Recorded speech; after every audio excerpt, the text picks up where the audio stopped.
Hi hello friends, ಎಲ್ಲರಿಗೂ ನನ್ನ ಹೊಸ ಚಾನಲ್ ಆದಂಥ mister and missus veg non veg your health in your bowl ಅಂತ ಸ್ಟಾರ್ಟ್ ಮಾಡ್ತಾ ಇದ್ದೀನಿ. ಸೊ ಮೊದಲನೇದಾಗಿ ನೋಡ್ತಿರೋ ಎಲ್ಲರಿಗೂ ನನ್ನ ಚಾನಲ್ಗೆ ಸ್ವಾಗತ. ಪಾಲಕ್ ಪನ್ನೀರ್ ಮಾಡಬೇಕು ಅಂತ ಅಂದ್ಕೊಂಡಿದ್ದೀನಿ.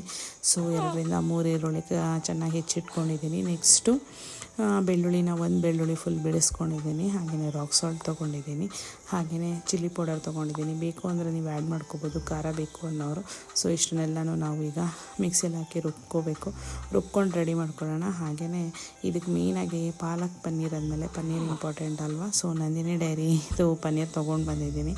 ಸೊ ಅದು ತರಬೇಕಾದ್ರೆ ಕೇಕ್ ಥರ ಇರುತ್ತೆ. ಸೊ ಅದನ್ನು ನಾವು ನಮಗೆ ಬೇಕಾದ ಶೇಪಲ್ಲಿ ಕಟ್ ಮಾಡ್ಕೋಬೋದು. ಸೊ ಕಟ್ ಮಾಡ್ಕೊಂಡು ರೆಡಿ ಇಟ್ಕೊಂಡಿದ್ದೀನಿ. ನೆಕ್ಸ್ಟು ಪಾಲಕ್ ಬಂದ ತಕ್ಷಣವೇ ಬಿಡಿಸಿ ಎಲ್ಲ ನೀಟಾಗಿ ಶುದ್ಧವಾಗಿ ತೊಳೆದು ರೆಡಿ ಇಟ್ಕೊಂಡಿದ್ದೀನಿ.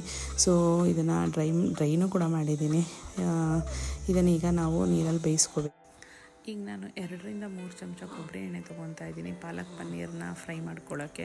ಸೊ ಕಟ್ ಮಾಡ್ಕೊಂಡಿರುವಂಥ ಪಾಲಕ್ ಪನ್ನೀರು, ಇದು ರೆಡಿಮೇಡ್ ಪನ್ನೀರು ನಂದಿನಿ ಡೈರಿ ಅವ್ರದ್ದು.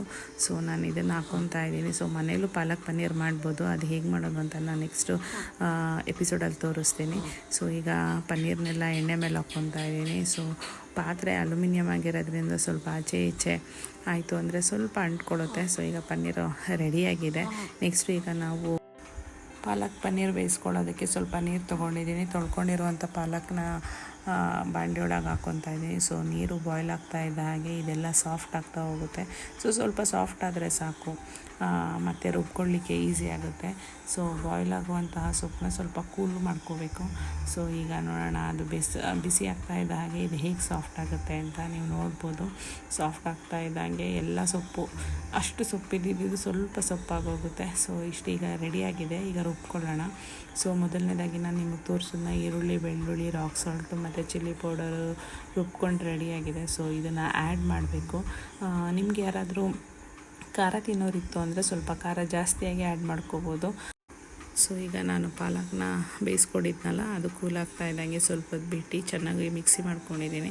ತುಂಬ ಏನು ರುಬ್ಬೋದು ಬೇಡ, ಒಂದು ಸ್ವಲ್ಪ ಹಿಂಗೆ ಓಡಿಸಿದ ತಕ್ಷಣ ಅದು ಫುಲ್ ಪೇಸ್ಟಾಗಿ ಹೋಗುತ್ತೆ.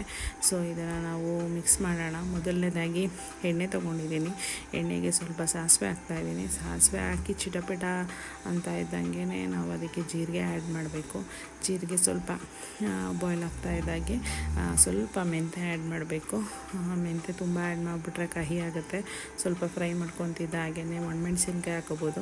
ಈ ಜಾಗದಲ್ಲಿ ತುಂಬ ಖಾರ ಇಷ್ಟಪಡೋರು ಅನ್ನೋರ ಇದ್ದರೆ ದಯವಿಟ್ಟು ಹಸಿಮೆಣ್ಸಿನ್ಕಾಯಿ ಹಾಕ್ಕೊಳ್ಳಿ, ಟೇಸ್ಟ್ ತುಂಬಾ ಚೆನ್ನಾಗಿರುತ್ತೆ.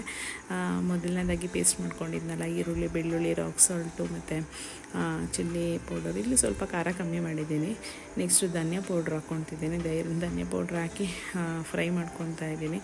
ಯಾಕೆ ಈ ಥರ ಸಾಲ್ಟ್ ಹಾಕ್ತಾಯಿದ್ದೀನಿ ಅಂದರೆ ಮುದ್ದೆನ ನಿಮಗೆ ಸಾಲ್ಟ್ ತೋರಿಸಿದ್ದೀನಿ, ಸ್ವಲ್ಪ ಸಾಲ್ಟ್ ಕಮ್ಮಿ ಆಗಿದೆ. ಸೊ ಈ ಹಂತದಲ್ಲಿ ನಾನು ಆ್ಯಡ್ ಮಾಡ್ತಾಯಿದ್ದೀನಿ.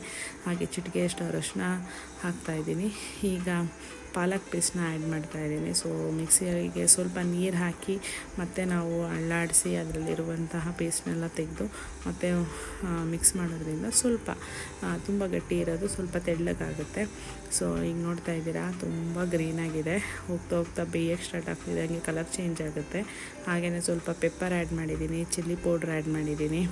ಸೊ ಇದು ಇನ್ನೊಂದು ಸ್ವಲ್ಪ ಟೇಸ್ಟ್ ಕೊಡುತ್ತೆ. ಚಿಲ್ಲಿ ಪೌಡ್ರ್ ಅಂತಂದರೆ ಒಂದು ಹಂತ ಬೇರೆ ಥರನೇ ಟೇಸ್ಟ್ ಕೊಡುತ್ತೆ.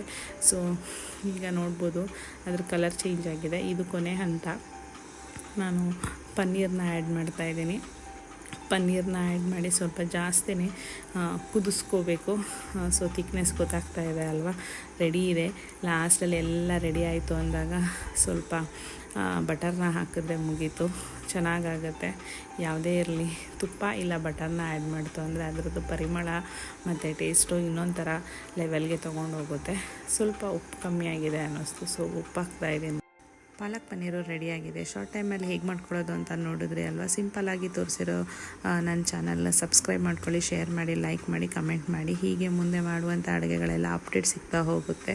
ಸೊ ಆ ಅಪ್ಡೇಟ್ ಸಿಗಬೇಕು ಅಂತಂದರೆ ನೀವು ನನ್ನ ಚಾನಲ್ ಸಬ್ಸ್ಕ್ರೈಬ್ ಮಾಡ್ಕೋಬೇಕು. Thank you.